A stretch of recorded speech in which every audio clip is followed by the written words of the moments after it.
Hello everyone. आज हम लोग जो वीडियो सीरीज शुरू करने जा रहे हैं वो प्रोग्रामिंग इन सी के बारे में है। ये इस वीडियो सीरीज़ का पहला वीडियो है, तो चलिए शुरू करते हैं। प्रोग्रामिंग इन सी। सी एक प्रोग्रामिंग लैंग्वेज है। प्रोग्रामिंग लैंग्वेज क्या होता है? प्रोग्रामिंग लैंग्वेज एक ऐसा लैंग्वेज होता है जो सॉफ्टवेयर बनाने के लिए इस्तेमाल किया जाता है, जो सॉफ्टवेयर्स को डेवलप करने के लिए इस्तेमाल किया जाता है। Programming language is a language which is use to develop software. तो सी समझने से पहले, सी शुरू करने से पहले आइए हम लोग ये समझते हैं कि सॉफ्टवेयर क्या होता है, सॉफ्टवेयर कितने प्रकार के होते हैं और हमें सॉफ्टवेयर की ज़रूरत क्यों है। तो हम लोग का पहला टॉपिक है इसमें सॉफ्टवेयर। सॉफ्टवेयर क्या होता है? तो ये software is a program. Software क्या होता है? एक प्रोग्राम होता है। अब यहाँ पे मन में एक सवाल आएगा कि ये प्रोग्राम क्या होता है। प्रोग्राम को हम लोग बोलते हैं set of instruction. Set of instruction का मतलब इंस्ट्रक्शन क्या होता है? तो instructions are the smallest command which is use to perform a specific program. Instruction वो छोटे से छोटे कमांड होते हैं जो किसी स्पेसिफिक टास्क को एग्जीक्यूट करने के लिए यूज़ किए जाते हैं। तो instructions are the smallest command which is use to perform specific task, जो किसी स्पेसिफिक टास्क को परफॉर्म करने के लिए इस्तेमाल किए जाते हैं। अब यहाँ पर बात ये आती है कि ये स्पेसिफिक टास्क का मतलब क्या है। स्पेसिफिक टास्क का मतलब है, फॉर एग्जांपल जैसे हम लोग यूज़ करते हैं कंट्रोल प्लस सी। तो कंट्रोल प्लस सी चाहे वो कोई भी एप्लीकेशन हो, ये कॉपी करने का काम करता है। चाहे वो MS वर्ड हो या एक्सेल हो या डेस्कटॉप हो या इंटरनेट पर अगर हमें कॉपी करना है तो बाय डिफ़ॉल्ट हम लोग कंट्रोल सी का ही इस्तेमाल करते हैं। तो ये कंट्रोल सी क्या है? कंट्रोल सी एक कमांड है जो कि किसी भी टेक्स्ट को कॉपी करने के लिए या किसी भी कंटेंट को कॉपी करने के लिए इस्तेमाल किया जाता है। तो इसे ही हम लोग क्या बोलेंगे? इंस्ट्रक्शन बोलेंगे। इसी तरह के सेट ऑफ इंस्ट्रक्शन को हम लोग बोलते हैं प्रोग्राम, और यही सेट ऑफ प्रोग्राम हमारा बन जाता है सॉफ्टवेयर। तो सॉफ्टवेयर क्या है? Software is a set of program. Software एक सेट ऑफ प्रोग्राम होता है। प्रोग्राम क्या होता है? वो सेट ऑफ इंस्ट्रक्शन होता है। और इंस्ट्रक्शन क्या होता है? इंस्ट्रक्शन वो छोटे से छोटे कमांड होते हैं जो किसी स्पेसिफिक टास्क को परफॉर्म करने के लिए इस्तेमाल किए जाते हैं। तो software is a set of program which is use to, जिसका इस्तेमाल किया जाता है, which is use to use the resources of hardware, जो हमारे कंप्यूटर हार्डवेयर के रिसोर्सेज को यूज़ करने के लिए इस्तेमाल किया जाता है। या यहाँ पे ये लिख सकते हैं which uses the resources of computer hardware. A software is a set of program which uses the resources of computer hardware, जो कंप्यूटर हार्डवेयर के रिसोर्सेज को यूज़ करने के लिए इस्तेमाल किया जाता है। अब यहाँ पर कंप्यूटर हार्डवेयर के रिसोर्सेज को यूज़ करने से क्या मतलब है?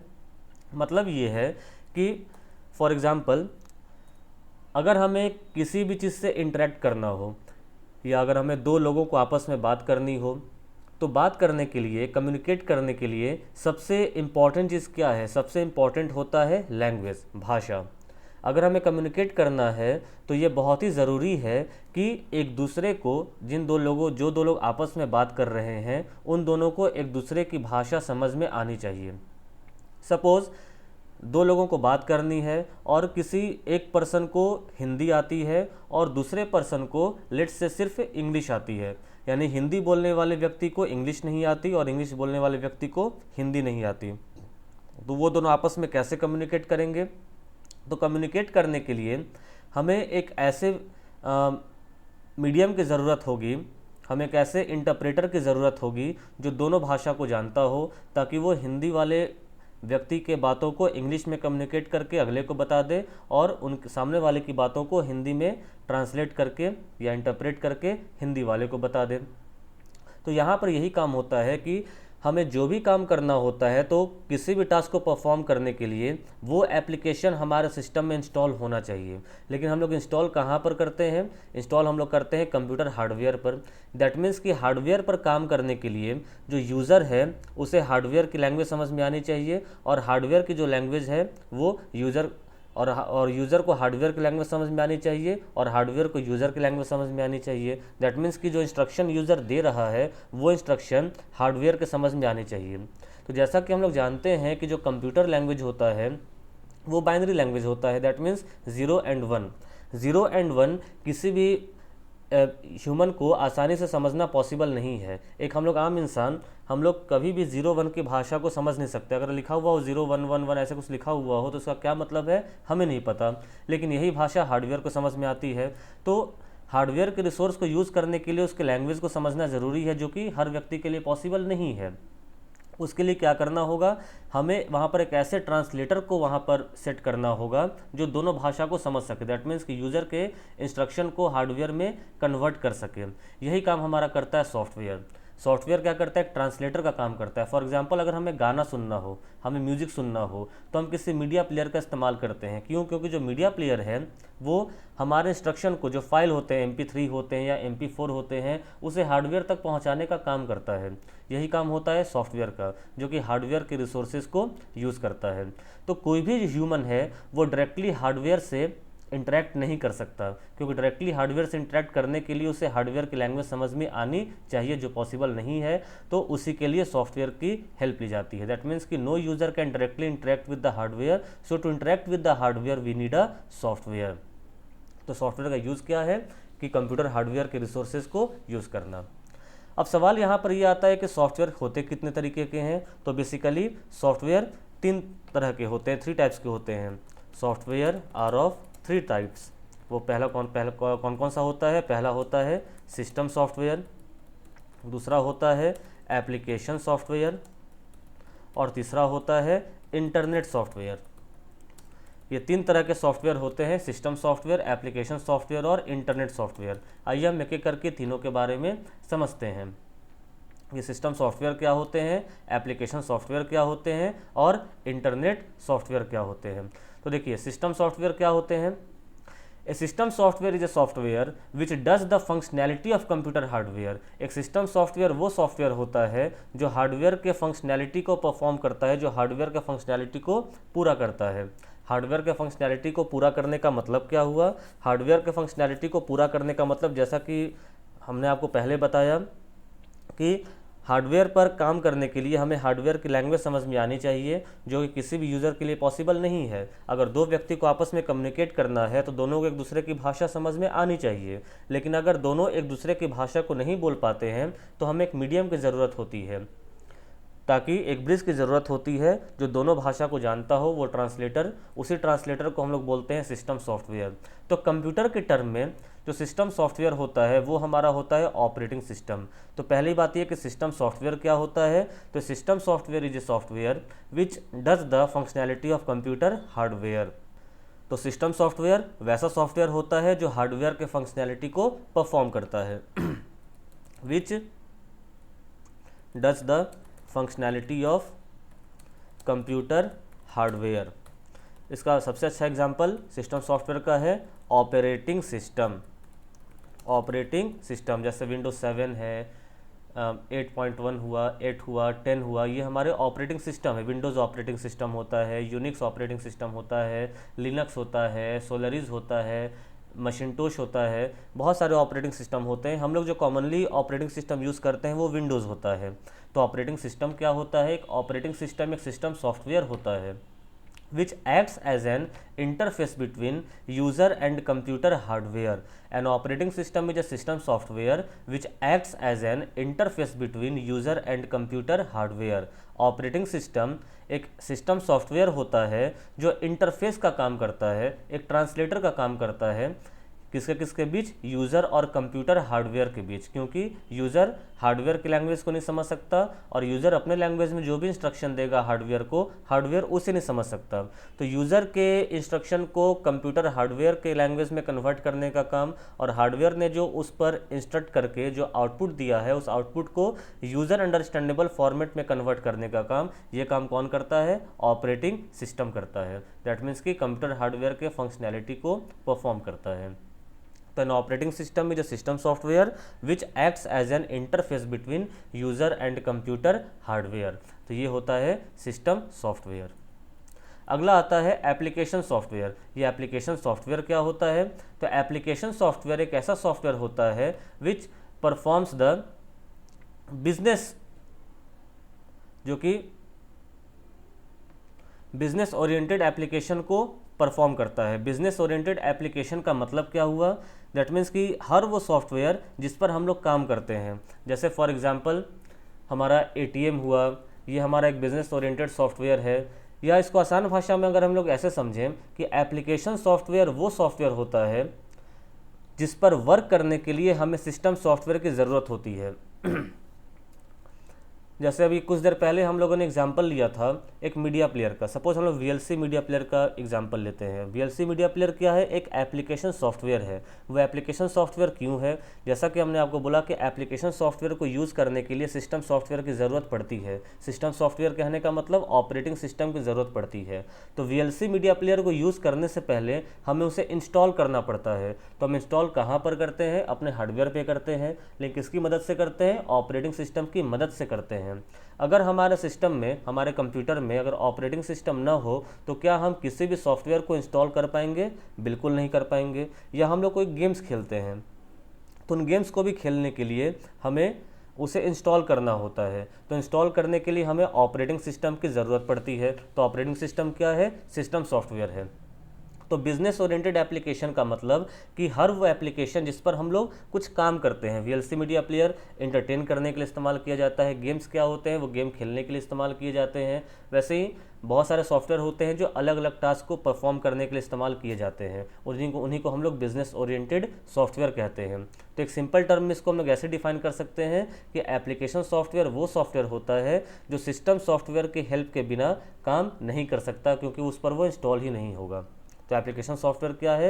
An application software is a software which does the functionality of business oriented application, जो बिजनेस ओरिएंटेड एप्लीकेशन को परफॉर्म करने के लिए इस्तेमाल किया जाता है। अब जो एप्लीकेशन सॉफ्टवेयर है ये दो तरीके के होते हैं।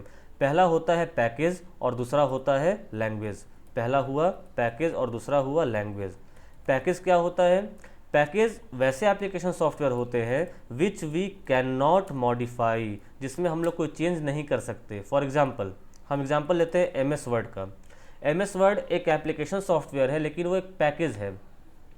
पैकेज को हम लोग मॉडिफाई नहीं कर सकते। MS वर्ड के अगर हम लोग विंडो को ओपन करेंगे तो क्या ऐसा भी हो सकता है क्या कि जो ऑप्शंस MS वर्ड में नहीं दिए हुए हों, जो रिबन्स होते हैं, उन रिबन्स में जो कमांड्स होते हैं, जो कमांड MS वर्ड के रिबन में नहीं है, हम क्या उन टास्क को भी परफॉर्म कर सकते हैं? बिल्कुल नहीं। क्या हम लोग उसमें कुछ नया टास्क ऐड कर सकते हैं? बिल्कुल नहीं। दैट मीन्स कि उन रिबन्स में जो कमांड्स दिए गए हैं हमें उन्हीं कमांड की मदद से उसमें हर वो काम करना है। दैट मीन्स कि हम उसके अलावा किसी और कमांड को यूज़ नहीं कर सकते, हम उसमें कोई और कमांड ऐड नहीं कर सकते। दैट मीन्स कि हम उसमें कोई चेंज नहीं कर सकते हैं। दूसरा एग्जाम्पल ले सकते हैं कि हम लोग जैसे एक अकाउंटिंग सॉफ्टवेयर है टैली। तो टैली में हम बस उन्हीं कमांड्स पर काम कर सकते हैं जो कमांड्स टैली के ऑप्शन में दिए गए हों। अब जो कमांड टैली के ऑप्शन में हो ही ना, क्या हम लोग वो टास्क परफॉर्म कर सकते हैं? बिल्कुल नहीं। क्या हम लोग उसमें वो कमांड ऐड कर सकते हैं? बिल्कुल नहीं। दैट मीन्स कि हम लोग जिससे मॉडिफाई ना कर सकें, उसमें जो फंक्शनैलिटी दिए गए हैं बस हम उसे ही यूज़ कर सकते हैं, उसे हम लोग बोलते हैं पैकेज। और दूसरा होता है लैंग्वेज। ये लैंग्वेज कौन सा? ये हमारे प्रोग्रामिंग लैंग्वेज होते हैं, जैसे C++, जिससे हम लोग मॉडिफाई कर सकते हैं। Which we can modify. तो विच वी कैन मॉडिफाई का मतलब कि हम इन लैंग्वेज का इस्तेमाल करके कुछ भी बना सकते हैं। हम कोई भी नया एप्लीकेशन बना सकते हैं, उसमें जितने मर्जी उतने हम लोग कमांड्स भी उसमें डाल सकते हैं। फॉर एग्जांपल कि अगर हम लोग C या C++ या किसी भी प्रोग्रामिंग लैंग्वेज का इस्तेमाल करके हम अपना खुद का एक नोटपैड भी बना सकते हैं। जो नोटपैड होता है विंडोज़ में, तो नोटपैड में मेन्यूज़ दिए होते हैं, फाइल होते हैं, एडिट होते हैं, तो उसमें बहुत व्यूज़ होते हैं, बहुत सारे उसमें मेन्यू दिए होते हैं। तो विंडोज़ के नोटपैड में जो कमांड्स दिए गए हैं हम बस उसे ही यूज़ कर सकते हैं। फॉर एग्जांपल क्या हम लोग नोटपैड के फॉन्ट को कलर कर सकते हैं? बिल्कुल नहीं। क्या हम लोग नोटपैड के बैकग्राउंड कलर को चेंज कर सकते हैं? बिल्कुल नहीं, क्योंकि उसमें वो फंक्शन दिए हुए नहीं हैं। लेकिन अगर हम लोग प्रोग्रामिंग लैंग्वेज का यूज़ करते हैं और अपना खुद का नोटपैड बनाते हैं तो हम चाहें तो उनमें हम उन फंक्शंस को ऐड कर सकते हैं, या चाहे तो जो एग्जिस्टिंग नोटपैड में अगर कोई फंक्शन है तो हम अपने नोटपैड में उस फंक्शन को हटा भी सकते हैं। दैट मीन्स उसमें हम जो चाहे वो कर सकते हैं, उसे हम अपने तरीके से मॉडिफाई कर सकते हैं जब चाहे तब। ऐसा नहीं कि एप्लीकेशन बनने के बाद हम उसमें कोई मॉडिफिकेशन नहीं कर सकते, ऐसा बिल्कुल भी नहीं, क्योंकि सोर्स कोड हमारे पास ही होता है, तो हम उसमें कभी भी कुछ भी मॉडिफिकेशन कर सकते हैं। तो ये होता है लैंग्वेज। तो एप्लीकेशन सॉफ्टवेयर क्या हुआ पहला है एप्लीकेशन सॉफ्टवेयर, एक ऐसा सॉफ्टवेयर होता है जो बिजनेस ओरिएंटेड एप्लीकेशन के फंक्शनैलिटी को परफॉर्म करता है। दैट मीन्स कि कोई भी अगर हमें काम करना हो, कोई भी किसी भी टास्क को परफॉर्म करना हो, तो उस टास्क के लिए हमें उस टास्क सुटेबल सॉफ्टवेयर की ज़रूरत पड़ती है, जिसे हम लोग एप्लीकेशन सॉफ्टवेयर कहते हैं, और उसे हम बिना ऑपरेटिंग सिस्टम के, या यूँ कहें कि बिना सिस्टम सॉफ्टवेयर के यूज़ नहीं कर सकते। ये दो तरीके के होते हैं, पैकेज और लैंग्वेज। पैकेज क्या, जिसे हम लोग मॉडिफाई नहीं कर सकते, और लैंग्वेज जिसे हम लोग मॉडिफाई कर सकते हैं। तीसरा होता है इंटरनेट सॉफ्टवेयर। इंटरनेट सॉफ्टवेयर क्या होता है, ये शेयरेबल एप्लीकेशन होता है। जैसा कि हम लोग जानते हैं कि जो इंटरनेट होता है उस पर हम लोग किसी भी जो हमारे इंफॉर्मेशन होते हैं उसे हम शेयर कर सकते हैं, वर्ल्ड वाइड कुछ भी। तो एक शेयरेबल एप्लीकेशन होता है जिससे हम लोग जब चाहें तब कभी भी इंफॉर्मेशन को हम ओवर द वेब हम शेयर इसे कर सकते हैं। तो ये तीन तरह के हमारे सॉफ्टवेयर हुए, सिस्टम सॉफ्टवेयर, एप्लीकेशन सॉफ्टवेयर और इंटरनेट सॉफ्टवेयर। और सॉफ्टवेयर क्या होता है, ये सेट ऑफ प्रोग्राम होता है जो कि कंप्यूटर हार्डवेयर के रिसोर्सेज को यूज़ करने के लिए परफॉर्म किया जाता है। तो इसी सॉफ्टवेयर को बनाने के लिए, डेवलप करने के लिए हमें यूज़ करना पड़ता है प्रोग्रामिंग लैंग्वेज। तो basically what is the programming language? तो programming language is a language which is used to develop software. एक ऐसा लैंग्वेज होता है जो सॉफ्टवेयर को डेवलप करने के लिए इस्तेमाल किया जाता है। Programming language is a language which is used to which is use to develop software, जो सॉफ्टवेयर को डेवलप करने के लिए इस्तेमाल किया जाता है। और ऐसे ही हम लोग प्रोग्रामिंग लैंग्वेज शुरू करेंगे हम लोग, जिसका नाम है प्रोग्रामिंग इन सी। जिसका नाम क्या है? प्रोग्रामिंग इन सी। जो हम लोग इस वीडियो ट्यूटोरियल की सीरीज़ में जिसके बारे में पढ़ने वाले हैं वो प्रोग्रामिंग इन सी है। तो बेसिकली सी क्या है? तो सी एक प्रोग्रामिंग लैंग्वेज है। और प्रोग्रामिंग लैंग्वेज का यूज़ क्यों किया करते हैं हम लोग? किसी भी सॉफ्टवेयर को डेवलप करने के लिए। तो इस वीडियो ट्यूटोरियल में इतना ही। अगले वीडियो में हम लोग शुरू करेंगे सी क्या होता है, सी कब डेवलप किया गया, कहाँ डेवलप किया गया, किनके द्वारा डेवलप किया गया, और सी के फीचर्स क्या है। इन सब टॉपिक्स पर हम लोग अगले वीडियो में डिस्कस करेंगे। अगर इसे समझने में कहीं कोई प्रॉब्लम हुई हो तो कमेंट सेक्शन में कमेंट कर सकते हैं, वहाँ पर आपको इसका जवाब मिल जाएगा। Thank you.